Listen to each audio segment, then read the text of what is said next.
I can hear you. I said, I'm just walking out of the gym. You got me out of the gym this morning.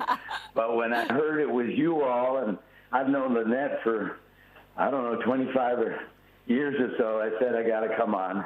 I appreciate so that, I'm breathing sir. a little heavily. Had a good workout. I appreciate that so much. First of all, let's talk about your vision for California. What is setting you apart to get this, the support? Look, this is a great state, a state, as the senator just said, that's given me, him, and so many of us this great life that we have. But let's be clear, it's a state with enormous challenges as well.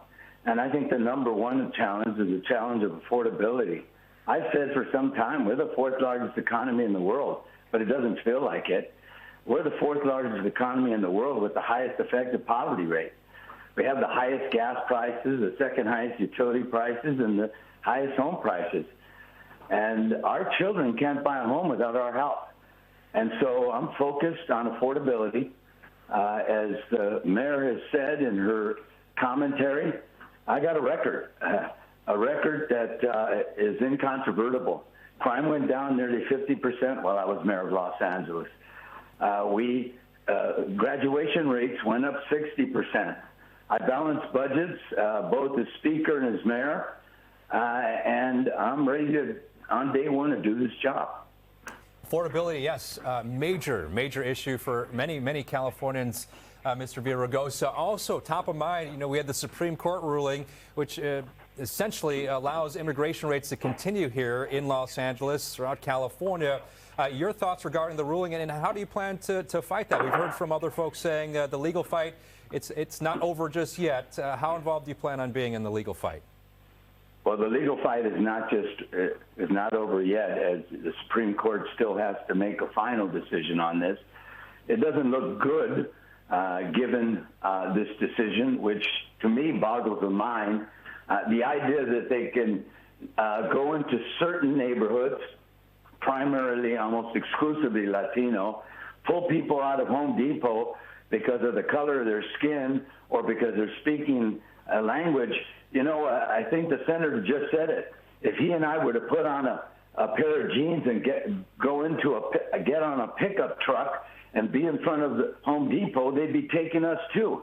And so I think it's un-American. We have never seen military-style deportations in our lifetime, in my lifetime, certainly. And I've been around a while. I've never seen anything like this. They come in with flashbang grenades, all covered up from head to toe.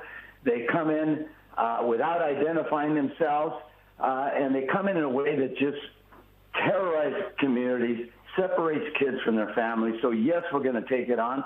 And again, I agree with the notion that we've got to give people voice, and that's what Prop 50 is all about. I supported the redistricting commission from the very beginning, but I'll be clear.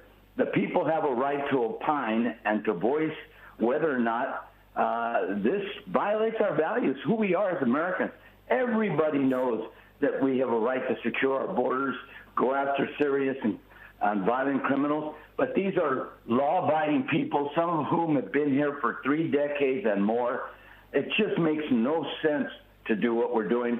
And according to the Bay Area Institute, for those people who still aren't convinced, it's a $274 billion price tag. And that's why a candidate for governor will opine and be involved in this issue.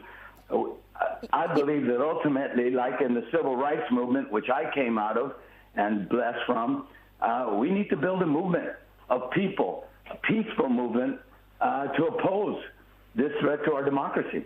You know, I'm thinking back to when I followed you when you were mayor to El Salvador, to Mexico City, covered many stories with you. Things are different this time around. We've gone through a pandemic.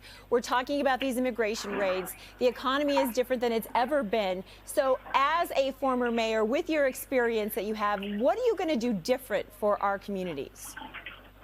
Well, I think one of the things, you saw how forcefully and strongly I feel about these raids, and we'll challenge that, and we'll challenge him at every turn on his tariffs, which are taxes, folks. People need to understand that they just came out with a number of articles.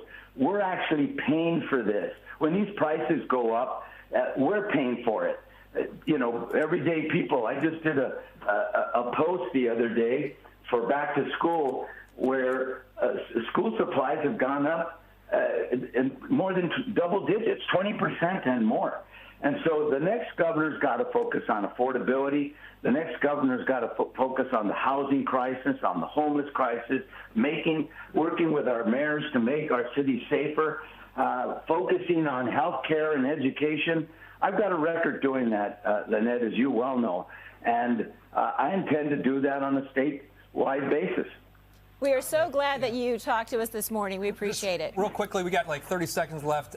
With the endorsement from Mayor Bass, what do you hope that does for your campaign? Well, it's a big shot in the arm. Look, I've always been someone who brings people together to have the kind of support from the mayor of Long Beach, the mayor of LA, the mayor of Inglewood, big part of this region, African-American ministers for whom I've worked with over the years. It's a real honor. And a shot in the arm. Antonio Villaraigosa, thank you so much for being here today at LA Streaming. We appreciate you. Have a great day.